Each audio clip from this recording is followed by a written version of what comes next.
The EU has agreed to move Ukraine and Moldova to the next stage in their membership bids. As diplomats said, Hungary signalled it was dropping its long-standing veto against Kyiv. The European Union formally opened entry negotiations with Ukraine back in June 2024, kick-starting a complicated undertaking that usually takes years and involves negotiations from anything or on anything from agriculture to the rule of law. The list can be long.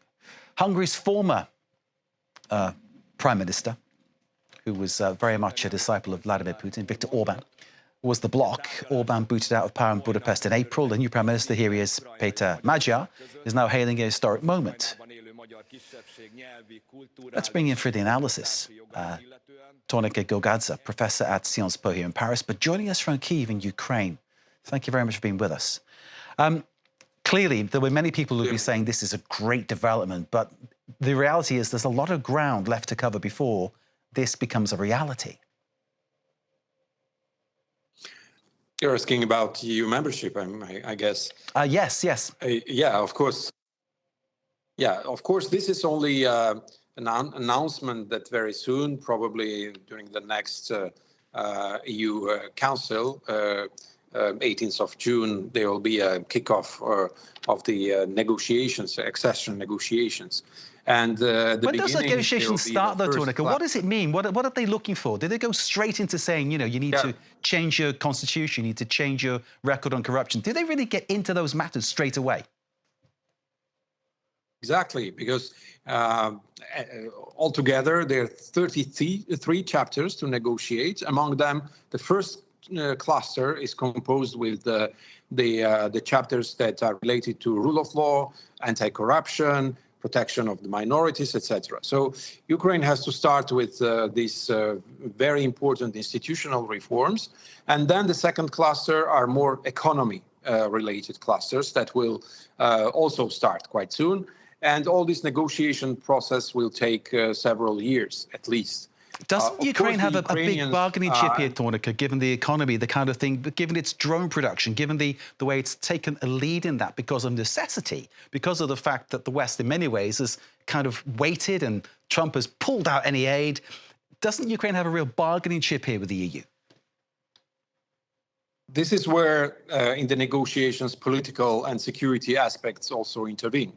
On the Ukrainian side, and President Zelensky argues that Ukraine today is fighting for the rest of Europe.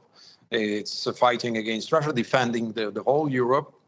So the membership, Ukraine's accelerated membership, should be the compensation, some kind of compensation from the European Union. But the Europeans not always agree with that. They are proposing different intermediate solutions. We saw the German proposal recently. The Chancellor Merz proposed some kind of not real membership, but a partial membership when Ukraine would participate in European institutions without the voice. But the Ukrainians refuse because the President Zelensky considers that Ukraine deserves full membership as soon as possible. Who can blame Ukraine for not wanting that? Because, you know, you're either in or you're not in. So if you're in the EU and you're part of the team, you're part of the team. Back in 2014, of course, the West just stood there when Russia took Crimea. The West just stood there when, you know, Putin sent troops into the Donbass, into the whole of the east of the country. I mean, isn't that one of the problems here, that there is a school of thought among the West that really doesn't want to get involved with this, doesn't want to bring Ukraine in? Exactly, and since 2014, the European Union kept on, committing more mistakes. We remember that the agreement with Gazprom was signed with Germany after 2014. So the Ukrainians have a moral ground to ask for more the specific treatment of their dossier when it comes to the membership. But on the other side, European Union countries, they have also to manage their own opinions. And if Ukraine is not economically ready, at least close to the criteria that are considered as universal for European Union, it will have some economic consequences for European Union economies. And then the politicians who are in charge have to explain to their own population why Ukraine was taken so rapidly without really meeting all the conditions. So it's a very complicated issue where politics, security, and economic issues, and also opinion issues are interrelated. And this is of course, the European Union and Ukraine are the same boat. They are together, but there's still some differences in the optics. And this is the whole issue of these negotiations or pre-negotiations. Tornike, my friend, you are in Kyiv. Where you are, it's very likely you will be subject to drone attacks tonight and missile attacks from Russia. So you're speaking to us from a war zone. I'm just reminding people, because they may see you there looking very relaxed and happy and think that you're not at risk, but you are at risk. And I think people need to know this. And isn't that the reason why Ukraine should get early access to the EU? Regardless of what any other country or any other possible candidate says, Ukraine's under threat. There is a very clear existential threat coming from Russia. People like yourself in Kyiv tonight will be under bombardment. Isn't that enough to bring Ukraine in early?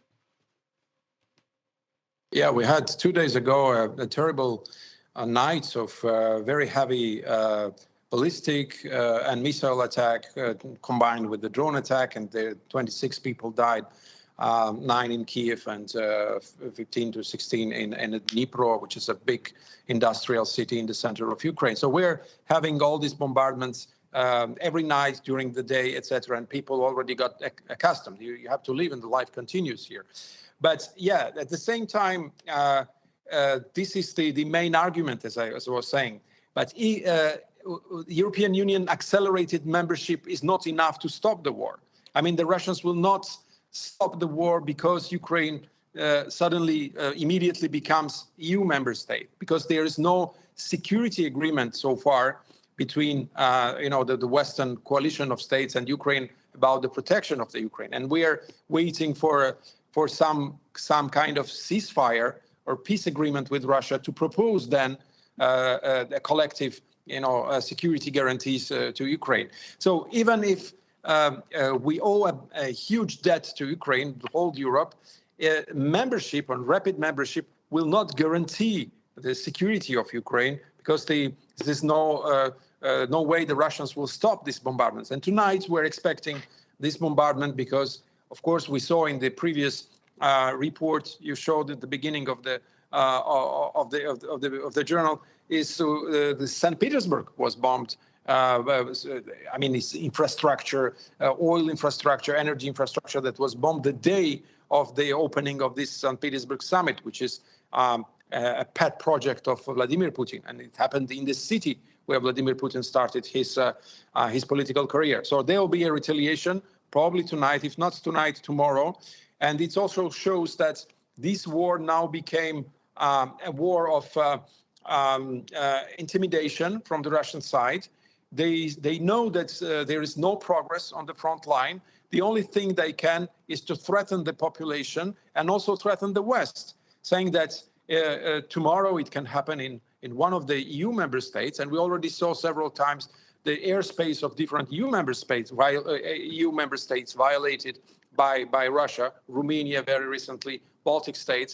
So this is Russia is putting another level of pressure on Ukrainians and especially on Europeans to threaten them and then to frighten them, and then the Europeans to put more pressure on Ukraine to accept Russian conditions for peace. I think it's highly unlikely that Zelensky would go for that, don't you? And I know you agree. I didn't get time to ask you about the letter that Zelensky is sending to Putin, but we have to move on. Tornike Gorgadze, thank you, sir, very much indeed for joining us from Kyiv. Your analysis is always extremely welcome here at France 24, and I'd like to just give you our best wishes, and please stay safe where you are this evening. Tornike Gorgadze of SciencesPo. Thank you, sir, very much indeed. He's in Kyiv. He's usually based here in Paris, but there we go, someone with a real handle on what is going on. We'll bring you more, of course, as we get it. And just to remind you,